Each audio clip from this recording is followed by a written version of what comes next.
Olá, boa noite. Boa noite. Em Roma, Jubileu de 2025 é tema de encontro entre Papa e Prefeito. O pacote econômico anunciado pelo ministro da Fazenda. Governo refaz cálculos de gastos da Previdência. E não garante reajuste de salário mínimo para R$ 1.320. Alexandre de Moraes atende PGR e abre inquérito contra Ibanez Rocha e Anderson Torres. Recuperando obras de arte destruídas. 3 ações para a restauração de bens são apresentadas pelo IPHAN. Conheça as medidas para prevenir o câncer do colo do útero. Queijo de búfala é atração nas montanhas da Serra da Mantiqueira, no sul de Minas Gerais. As últimas informações do segundo dia do acampamento Revolução Jesus. E a história da compositora que se inspirou em Monsenhor Jonas Abib. Você sintoniza a Canção Nova TV de Inspiração Católica. O Canção Nova Notícias começou. Jornalismo a serviço da vida e da esperança.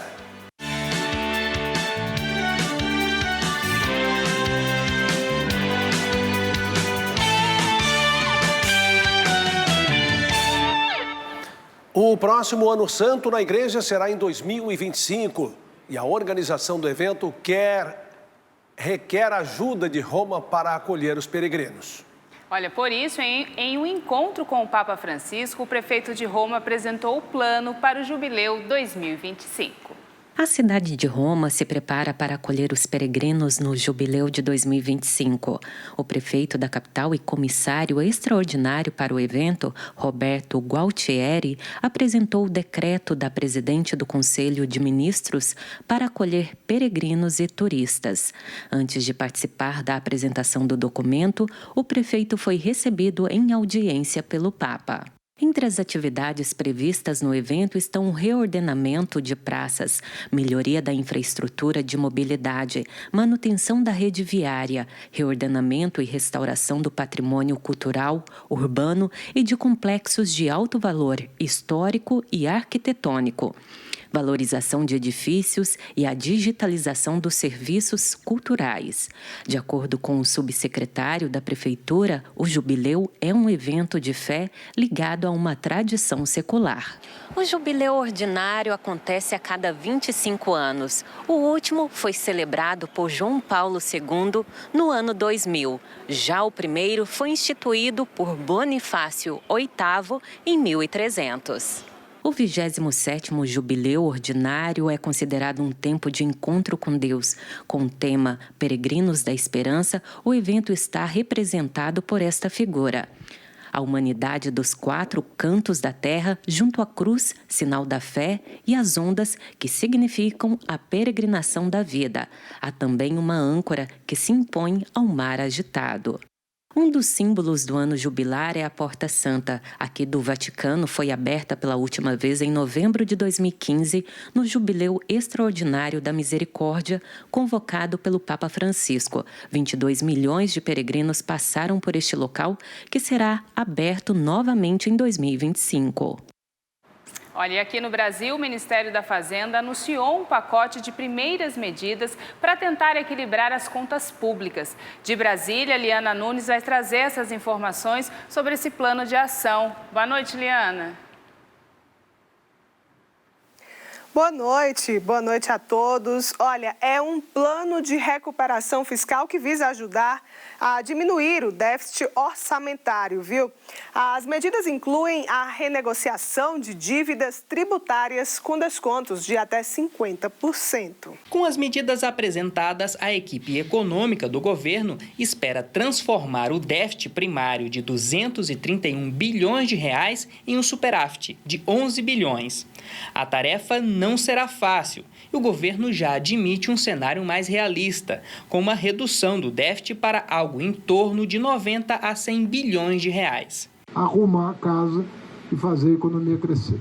Se houver alguma frustração, nós vamos refazer os cálculos e tomar outras medidas. As medidas para a recuperação fiscal incluem a elevação de receitas, a redução de gastos, mudanças nos créditos do ICMS e no CARF, órgão responsável pelos julgamentos administrativos dos contribuintes que devem à Receita Federal. O CARF, Conselho Administrativo de Recursos Fiscais, terá mudanças no sistema de votação. O governo vai retomar o voto de desempate.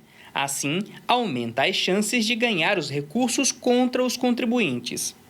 A elevação de receitas vai incluir um incentivo às denúncias de sonegação e à utilização do antigo fundo do PIS/PASEP, no valor de 23 bilhões de reais. A redução de gastos pode surgir a partir de uma revisão de contratos e programas e será feita pelo Ministério do Planejamento. O governo também vai lançar o programa Litígio Zero.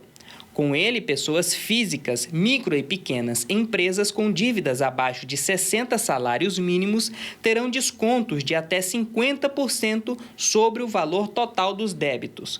Dívidas acima desse valor terão descontos de 100% nas multas e juros. Fizeram um pouco do mesmo. Primeiro, repaginar o refis colocando litígio zero, onde ele vai possibilitar o pagamento de dívidas com a União com dispensa de multa. Para este economista, as ações do governo são boas, mas é preciso atenção especial ao aumento de despesas extraordinárias. Com a retomada do crescimento econômico, o aumento da produção significa mais impostos arrecadados, né?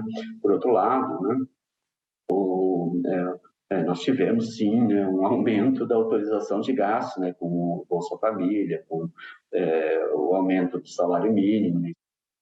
E o ministro Alexandre de Moraes atendeu a um pedido da Procuradoria-Geral da União e instaurou o inquérito para abrir investigação contra Ibanez Rocha, governador afastado do Distrito Federal, e Anderson Torres, ex-secretário de Segurança do Distrito Federal. A investigação apura a conduta das autoridades no dia da invasão das sedes dos três poderes. Ibanez Rocha pediu para ser ouvido hoje pela Polícia Federal para esclarecer a situação do governo do Distrito Federal. Já Anderson Torres está sendo aguardado no Brasil para se apresentar à Justiça. Em uma busca e apreensão feita na casa de Torres na última terça-feira, a Polícia Federal encontrou um documento com um decreto presidencial para instaurar estado de defesa no Tribunal Superior Eleitoral. Ele publicou no Twitter que o documento foi vazado fora do contexto e que as narrativas contra ele são falaciosas. Reforçou ainda que o Ministério da Justiça, em sua gestão, foi o primeiro órgão a entregar os relatórios necessários para o governo de transição. O fato está sendo investigado pela Justiça. E 3 tipos de ações de restauração de bens foram apresentadas pelo Instituto do Patrimônio Histórico e Artístico Nacional, o IPHAN, para restabelecimento das artes danificadas nos atos de 8 de janeiro, na sede dos três poderes. O relatório descritivo fotográfico vai servir de base para as próximas ações das instituições envolvidas na restauração de bens arquitetônicos protegidos pelo Instituto do Patrimônio Histórico e Artístico Nacional. 3 tipos de iniciativas vão nortear o trabalho realizado pelo IPHAN. Restabelecer o funcionamento dos edifícios, que é o que já está sendo feito pelas casas, não é? E as ações de médio prazo, eu resumiria da seguinte forma: são aquelas que demandam mapeamento de danos e elaboração de projeto. E a terceira etapa, que são ações de prazo mais longo, é basicamente a execução das obras decorrentes desses projetos. Apesar de algumas peças já terem sido encaminhadas para restauro, ainda não há prazo para finalizar o processo. O relógio doado a Dom João VI pela Corte Real da França no século XVIII pode não ser restaurado no Brasil. Há uma indefinição, porque não existe hoje no Brasil, por exemplo, uma estimativa, uma percepção de que é possível restaurar ele aqui. Então, assim, tudo isso vai ser aprofundado de acordo com as orientações das diretorias de acervo, dos demais órgãos. De acordo com o relatório, o recurso orçamentário de restauração das obras de arte é função da sede dos 3 poderes responsáveis pela conservação desse patrimônio. Mesmo sem o valor exato de custo, o IPHAN avaliou que a maioria dos danos aos edifícios é reversível. A nossa leitura é que a maioria dos danos aos edifícios são danos reparáveis. E, num segundo momento, a gente vai poder avaliar melhor os danos aos bens móveis. Tem, obviamente, casos icônicos aí que o problema é que as obras de arte têm valor incalculável, não é? Então, e tem técnicas específicas para recuperação. A Ordem dos Advogados do Brasil acompanha as audiências de custódia dos manifestantes presos na segunda-feira em frente ao quartel do Exército e encaminhados a presídios do Distrito Federal. O secretário-geral da OAB conta pra gente qual o papel da entidade nesse caso. Desde o início, a OABDF buscou oficiar as autoridades exigindo a devida responsabilização dos que praticaram esses atos criminosos contra a nossa capital e contra a nossa República. Mas, para e passo, também procuramos garantir o direito de defesa e também o lado humanitário das pessoas que ali se encontram, para que o Estado dê a devida atenção e o respeito a todos que ali estão. Todos eles estão tendo assistência jurídica? Todas as pessoas que hoje se encontram detidas estão sendo assistidas ou por advogados e advogadas particulares que contrataram ou pela Defensoria Pública. Estão todos com seu direito de defesa resguardados. Agora, eventualmente, nem todos que foram até a Polícia Federal cometeram crimes. Nessas audiências de custódia, é possível determinar isso ou não? Por ordem do Supremo Tribunal Federal, essas audiências de custódia foram seccionadas. A primeira parte vai ser realizada por juízes e membros do Ministério Público locais para que seja feita a oitiva dessas pessoas e depois tudo vai ser reduzido a termo em uma ata que vai ser encaminhada para apreciação do Supremo Tribunal Federal, do relator, o ministro Alexandre de Moraes. E aí vai se decidir quem serão as pessoas que terão medidas cautelares de liberação e quem serão as pessoas que terão a prisão preventiva determinada. Doutor Paulo, muito obrigado. Francisco Coelho para o Canção Nova Notícias. A gente fica por aqui. Mais informações na segunda-feira no Boletim de Notícias, a edição da manhã. Desejo a todos uma boa noite, um bom final de semana. Volto com vocês no estúdio, Elane, Reinaldo. Boa noite, bom fim de semana para vocês também. Olha, ainda um assunto relacionado aos manifestantes em Brasília. O desembargador aposentado do Tribunal de Justiça do Distrito Federal e dos Territórios, Sebastião Coelho, comentou sobre as audiências de custódia que ocorrem de forma simultânea em situação em que se encontram os detidos. As senhoras que estão presas aqui nesta unidade estão em boas condições, considerado evidentemente do presídio. Com relação aos homens, 2 alas que estavam para ser inauguradas foram destinadas para abrigá-los. Nenhum está misturado com os presos do sistema penitenciário. Nenhum juiz está com autorização para dar qualquer benefício aos presos. A audiência de custódia é só uma mera formalidade. Quem tiver qualquer pedido terá que fazê-lo perante o senhor Alexandre de Moraes. Janeiro é mês de conscientização para a prevenção do câncer do colo do útero. Medidas simples podem ajudar a impedir o aparecimento da doença. Nós vamos a São Paulo com a Aline Imércio, que tem mais informações. Aline, boa noite para você. Olá, boa noite a você e boa noite a todos. O câncer do colo do útero é o 3º tumor maligno mais frequente nas mulheres, atrás apenas do de mama e do colo retal. A campanha Janeiro Verde oferece informações para uma ação preventiva, que ainda é a melhor forma de se evitar a doença. A portuguesa Sandra descobriu câncer de colo do útero em 2020. Após alguns sintomas, procurou um médico e fez exames. Logo recebeu o diagnóstico. Senti um vazio muito grande, onde eu pensava e muita coisa, e não conseguir achar nenhuma solução. A solução sempre que, depois do diagnóstico, foi: eu sou uma pessoa de fé O tratamento do câncer do colo do útero, ele depende do estadiamento, podendo envolver cirurgia, radioterapia e também a quimioterapia. No Brasil são diagnosticados aproximadamente 17 mil mulheres anualmente com câncer do colo do útero. E para conscientizar as pessoas sobre a importância da prevenção do câncer de colo do útero, a campanha Janeiro Verde tem como principal objetivo recordar as mulheres sobre a importância dos exames preventivos. Existem vários levantamentos científicos de que a mulher faz menos preventivo do que deveria, principalmente por falta de consciência. Esse tipo de câncer é causado pela infecção persistente por alguns tipos do papilomavírus humano, o HPV. Em alguns casos, a infecção pode evoluir para o câncer, mas essas alterações são descobertas facilmente no exame preventivo. E o câncer do colo do útero é uma doença evitável. Com vacinação HPV e com o preventivo de Papa Nicolau, gratuitamente disponível nos postos, é possível a gente eliminar, não existir o câncer do colo do útero no nosso país. 1 ano e meio de tratamento, Sandra encarou sessões de quimio e radioterapia.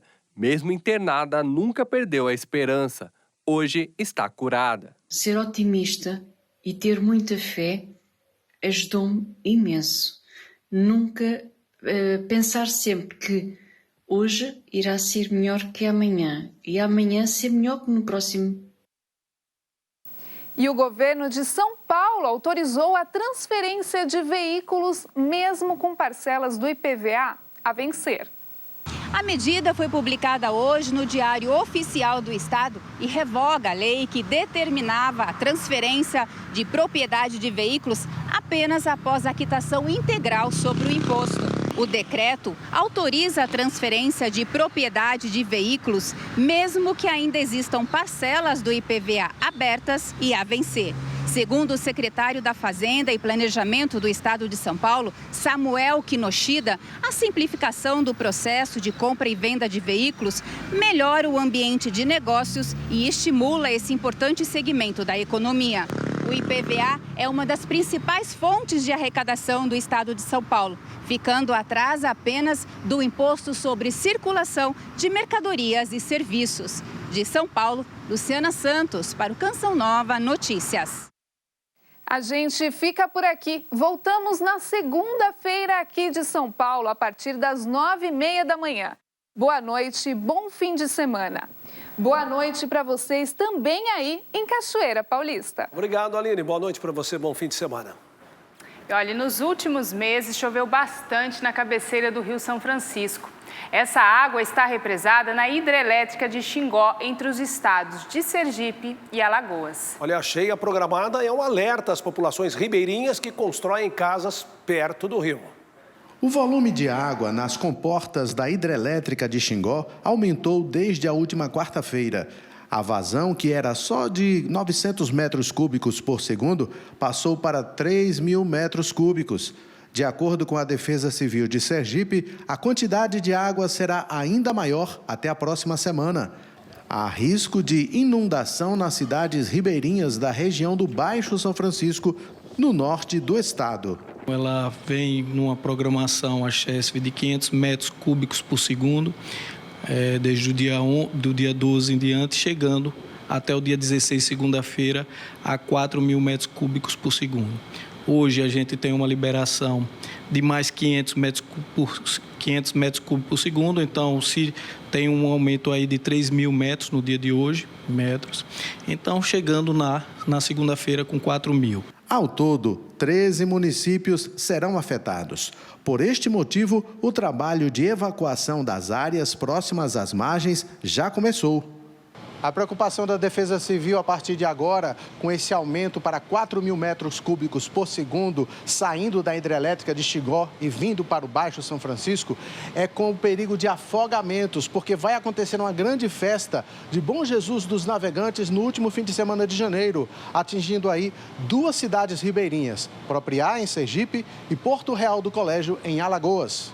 Então a gente pede à sociedade que tenham uma cultura de autoproteção, vendo essas correntezas, que eles não adentrem a esses rios para se banharem, principalmente durante essas festas que ocorrem aí, festas de Bom Jesus do Navegante aqui em nosso estado.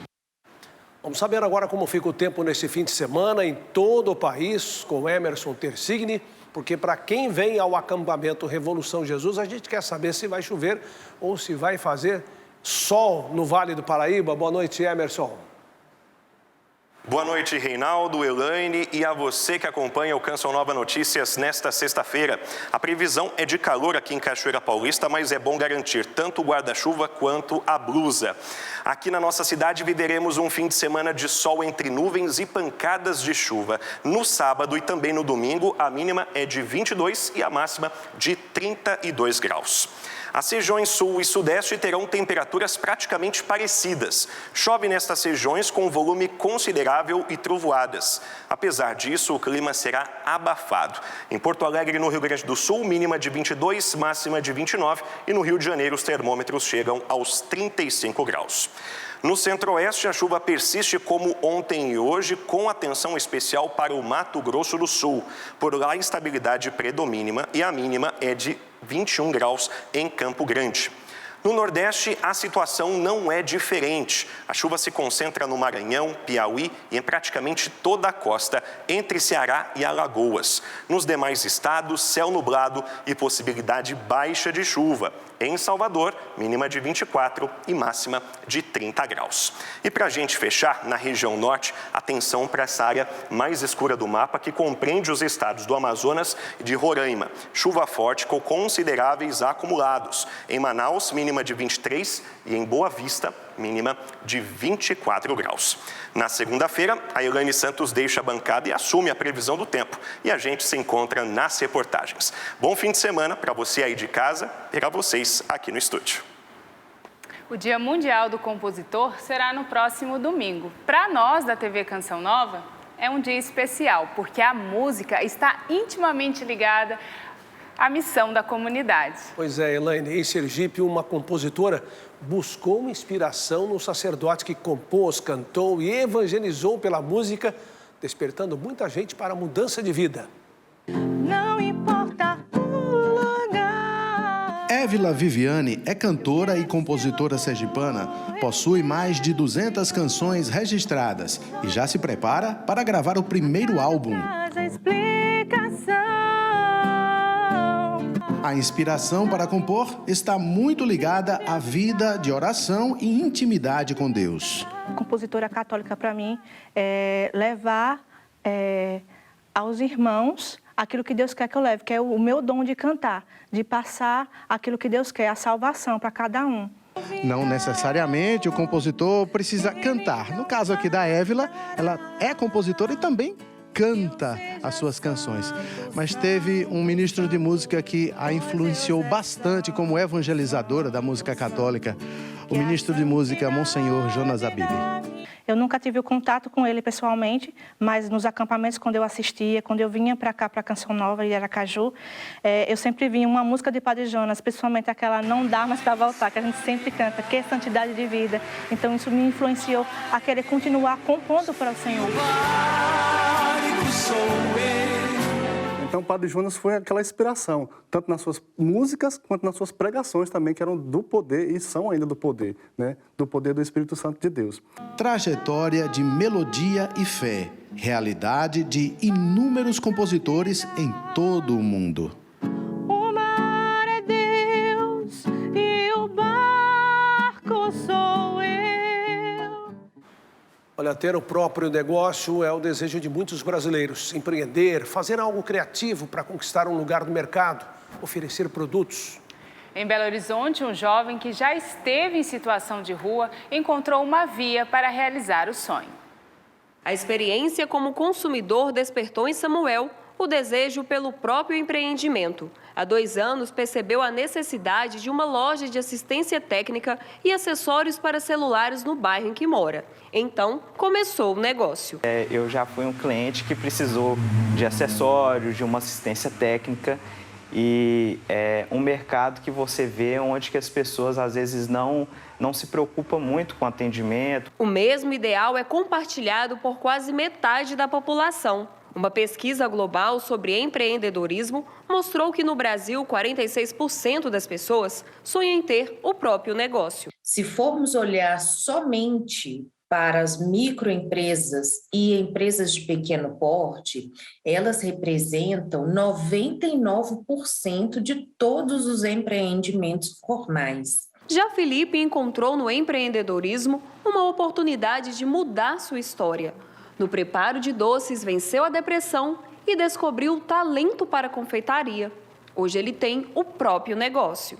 Uma boa parte da minha infância morei em rua, não tinha lugar e tudo, então uma instituição religiosa, ela cedeu um espaço para eu poder morar. Só que um determinado dia eu tentei suicídio e tudo. E a psicóloga dessa clínica que me atendia, ela me ensinou a fazer brigadeiro. Falou, Felipe, você precisa de ocupar sua cabeça. O início foi desafiador, mas Felipe não desanimou. No meu primeiro mês eu não tive tanta venda assim não, mas eu fui persistindo, Fui persistindo, aí eu comprei um curso de torta, depois eu comprei um curso de bolo de aniversário. E para quem também sonha em ser um empreendedor, o caminho é esse: muito estudo e planejamento. Seja por necessidade ou por oportunidade, é preciso conhecer bem o mercado que se deseja atuar. O que tem nos mantido até hoje aqui é realmente o atendimento, o pós-venda.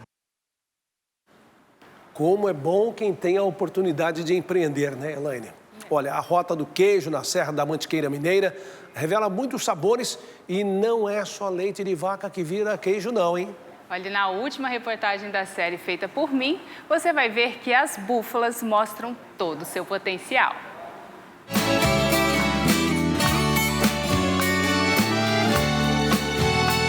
A 1000 metros mais perto do céu, eles são a atração da montanha. Do rebanho de 200 cabeças das raças Mediterrânea e Murra, 55 fêmeas estão em lactação, produzindo em média 550 litros de leite por dia. Então foi onde a gente fez a ideia de fazer um queijo para maturação, que foi criado o Pedra da Mina, que é um queijo de massa dura, criado para poder ser maturado, e o Pedra Branca. Está dentro da terra, né? Vocês podem notar, e dentro dessa aqui tem uma temperatura e uma umidade que favorece a maturação dos queijos, né? O queijo, quanto mais colorido de mofo, melhor ele fica, né? O Pedra da Mina é um queijo autoral e premiado. Ele sozinho tem 2 medalhas de ouro, uma de prata e outra de bronze. Quem diria que um animal assim tão grande, de quase 1 tonelada, produziria algo tão nobre, chamado na Mantiqueira de Pérola da Serra? É assim que essas preciosidades nascem. O queijo, cada dia, é uma surpresa, né? Ele nunca é a mesma coisa, né? É ele que manda na gente, não a gente que manda nele, né?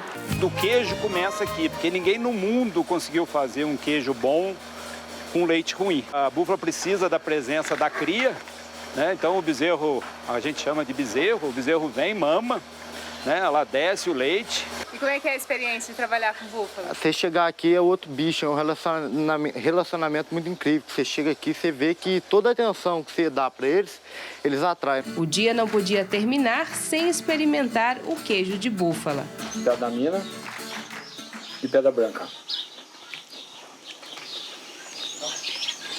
Ele é mais suave. Bem suave. Cheiro de mato, prosa e café na roça. Ah, não deixe de andar no búfalo e registre tudo. Vale muito a pena.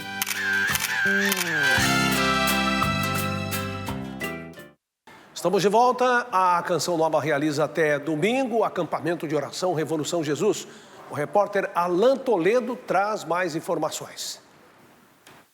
Desde ontem, os peregrinos que vêm à Canção Nova participam de pregações, missas e apresentações musicais. A proposta do acampamento deste ano é levar cada jovem a se colocar à disposição de Deus no anúncio da Boa Nova. Eu conversei com Rafaela Aragão, que é uma das apresentadoras do programa Revolução Jesus, e nos falou sobre o acampamento. Para quem acompanhou o Revolução Jesus no ano passado, viu que a gente trabalhou tem a metamorfose, que fala desse processo de transformação da lagarta até vir a ser a borboleta. E este ano a gente está trabalhando a eclosão, né, que é esse processo de ruptura, de saída. E nós queremos convidar aos jovens, essa é a nossa motivação, a que eles saiam de si mesmos para ir ao encontro do próximo, para se colocar a serviço da igreja. E este ano também nós colocamos Nossa Senhora como exemplo, né? Ela que saiu apressadamente. Nossa Senhora que se colocou sempre a serviço, com eis-me aqui, ela sempre de prontidão a levar o Evangelho às pessoas. Então, hoje, o tema do acampamento é esse, eclosão, e saiu apressadamente, que nós possamos romper com aquilo que nos aprisiona, aquilo que nos coloca na zona de conforto e ir até o próximo. Olha só, hoje ainda tem a apresentação musical. Às 9 horas da noite, quem se apresenta é Gabriel Correia. Logo após, às 10h30 da noite, Cassiano Meirelles se apresenta neste palco. De Cachoeira Paulista, Alan Toledo para o Canção Nova Notícias. Olha, encontros promovidos pela Canção Nova, como os acampamentos, ajudam a impulsionar a evangelização. Estamos com 46% de nossa meta na campanha desse mês. Acesse clube.cançãonova.com e faça a sua doação. Se preferir, doe pelo Pix. A chave é pix.doação@cançãonova.com. Obrigada por seu comprometimento com a obra Canção Nova. Olha, domingo eu estarei com vocês também no Repórter Canção Nova em uma homenagem ao nosso fundador. Monsenhor Jonas Abib, um mês de eternidade. Apresenta histórias e experiências com o Padre Jonas. Vamos juntos rever as inúmeras homenagens que marcaram a despedida do nosso querido Padre Jonas. Milhares de peregrinos, autoridades, amigos, familiares, bispos, padres e religiosos se emocionaram. Que ele já vivia no colo de Deus. Ele tinha a saudade do céu. Tantas pessoas, cada uma com sua história com o sacerdote que ajudou a reavivar a igreja no Brasil.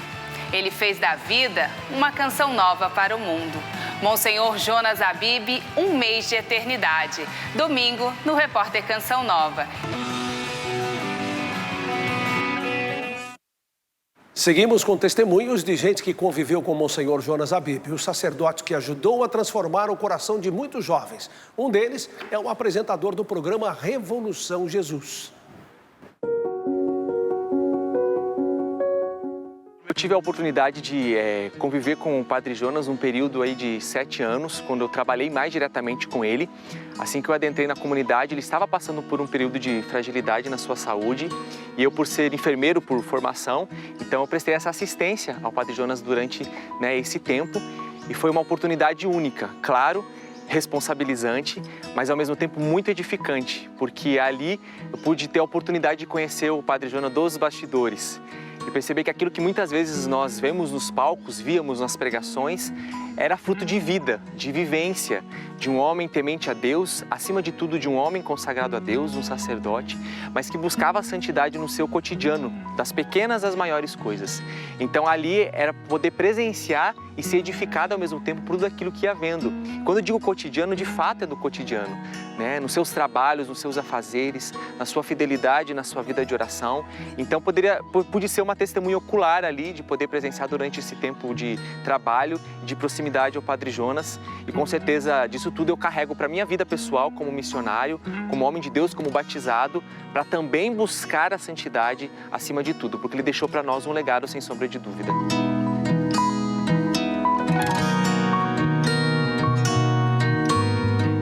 Foi isso, ele disse para mim um dia que nós nos encontramos, olha, eu ouvi a frase comece com os jovens, porque com os jovens é mais fácil.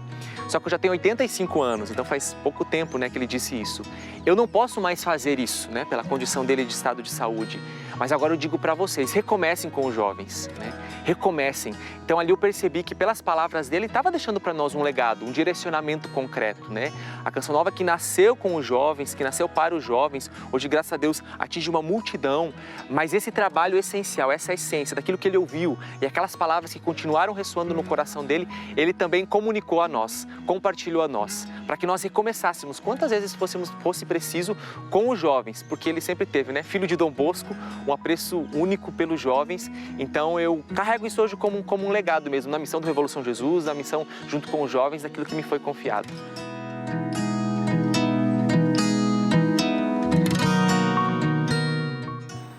Olha, são tantos testemunhos e lembranças bonitas do Padre Jonas, não é mesmo? E a gente acrescenta este ensinamento do fundador da Canção Nova. Amar não é desfrutar do outro, amar é construir o outro. Canção Nova Notícias fica por aqui. Assista daqui a pouco, a partir de 9 horas, ao show com Gabriel Correia e às 10h30, a apresentação é de Cassiano Meirelles, ambos pelo acampamento Revolução Jesus. Uma ótima noite e bom fim de semana. Boa noite e aproveite o fim de semana com alegria, responsabilidade, esperança e fé. Paz para você.